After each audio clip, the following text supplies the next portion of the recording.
Hello दोस्तों, आज हम करेंगे मैथ के महत्वपूर्ण प्रश्न को हल। और दोस्तों, इन प्रश्नों के अभ्यास के माध्यम से आप अपनी किसी भी परीक्षा की तैयारी को बेहतर कर सकती हो। आइए दोस्तों, शुरू करते हैं आज का पहला प्रश्न। दोस्तों, यहाँ पर प्रश्न में दिया गया है कि ए एक दीवार 30 दिनों में बना सकता है। दोस्तों, ए एक काम करता है, दीवार बनाने का काम करता है और उस काम को वह 30 दिन में कर सकता है पूरा। और वही दीवार अगर बी बनाता है तो उसको कितना समय लगता है? 40 दिनों का समय लगता है।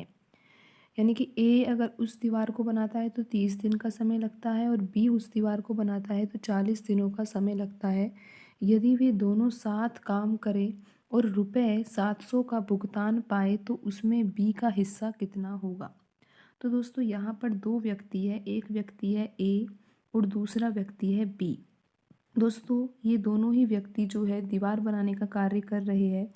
और अगर ए उस कार्य को करता है तो ए को लगता है 30 दिन का समय और बी उस कार्य को करता है तो बी को लगता है 40 दिन का समय। तो दोस्तों, कैसे करोगे आप इस सवाल को हल? दोस्तों, पहले आपको निकालना होगा कुल कार्य।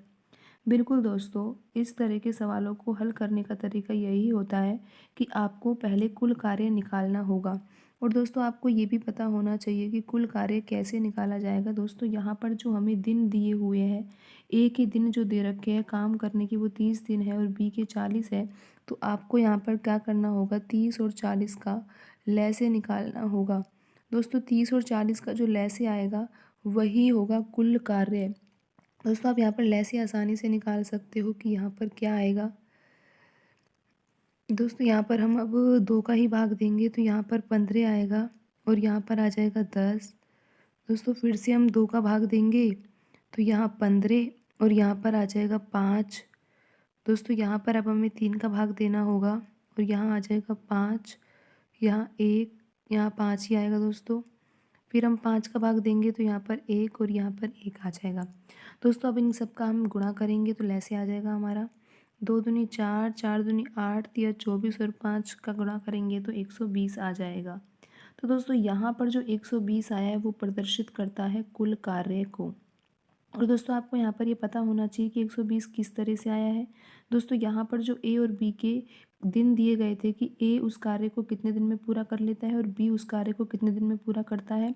30 और 40 का हमने यहाँ पर लैसे निकाला है और जो लैसे निकल के आया है वो 120 आया है और यही कुल कार्य को प्रदर्शित करेगा।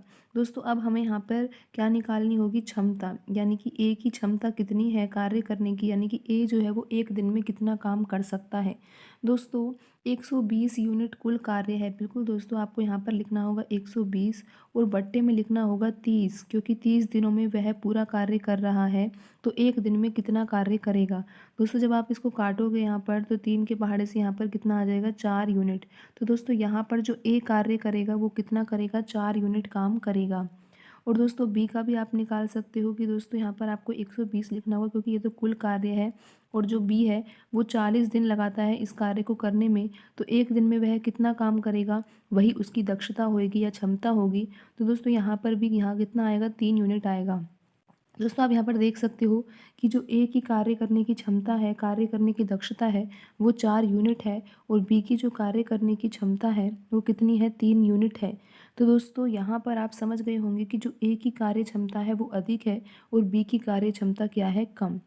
दोस्तों, यहाँ पर आप ये समझ सकते हो कि जो ए की और बी की कार्य क्षमता आई है वो कितनी आई है? ए की आई है दोस्तों 4 यूनिट, ये एक दिन की कार्य क्षमता है। और दोस्तों, बी की कितना आया है? 3 यूनिट आया है।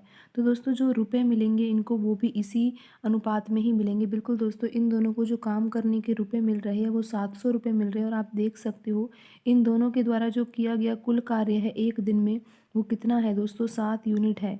और दोस्तों, यहाँ पर लिखा हुआ है कि इन दोनों को 700 रुपये का भुगतान किया जाता है, 700 रुपये इनको कार्य करने के मिलते हैं। तो दोस्तों, 7 यूनिट बराबर किसको प्रदर्शित करेगा? 700 रुपये को। और आप यहाँ से 1 यूनिट का मान निकाल सकते हो। दोस्तों, 1 यूनिट बराबर क्या आएगा?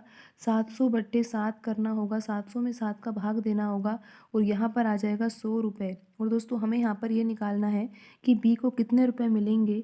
तो आप देख सकते हो बी जो है वो उसको 3 यूनिट मिलेंगे और 3 यूनिट का आंसर निकालने के लिए आपको क्या करना होगा, 1 यूनिट जो कि 100 रुपये आया है उसमें आपको 3 का गुणा करना होगा। दोस्तों 3 का गुणा जब आप 100 से करोगे तो यहाँ पर आपका आंसर क्या आएगा, 300 रुपये आएगा। तो दोस्तों यहाँ पर बी को कितने रुपए मिलेंगे, बी को मिलेंगे 300 रुपये और ए को दोस्तों कितने मिलेंगे, जो शेष रुपये रह गए 700 में से 300 गए तो 400 रुपये किसको मिलेंगे, ए को मिलेंगे और बी को मिलेंगे 300 रुपये।